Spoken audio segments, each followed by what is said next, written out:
Hey guys, in this video I'm going to show you how to fix supported game is required to use this feature in a GeForce Experience. First thing I want you to do is just launch up your GeForce Experience app. Come here, click on this gear cog to access your settings. And then from here you'll see your NVIDIA GeForce Experience. And I want you to toggle this one on. Enable experimental features and an update may be required. So just toggle this one on. I'll go ahead and download an update.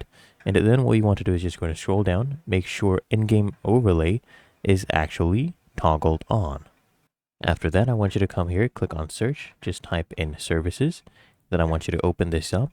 Then I need you to just go ahead and scroll down until you see these NVIDIA processes. So we have NVIDIA display container. Just go ahead and right click on this, click on properties, make sure it's set to startup type of automatic and service status is running. If not, go ahead and click on start, hit apply, hit OK. And then for good measure, just go ahead and right click on it and then click on restart and let it go ahead and restart. So you can see it right there. Then what you want to do is also do the same thing for this one, NVIDIA local system container.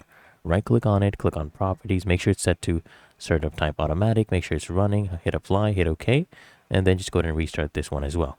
Then after that, what I need you to go ahead and do is just to launch your GeForce Experience again. Then come here, this time click on drivers. And here you'll see your GeForce Game Ready driver, your current version release date. Just come here, click on check for updates, and it'll install the latest version. Be that easy. If you found this helpful, make sure you smash the like button, subscribe to Quick Fix.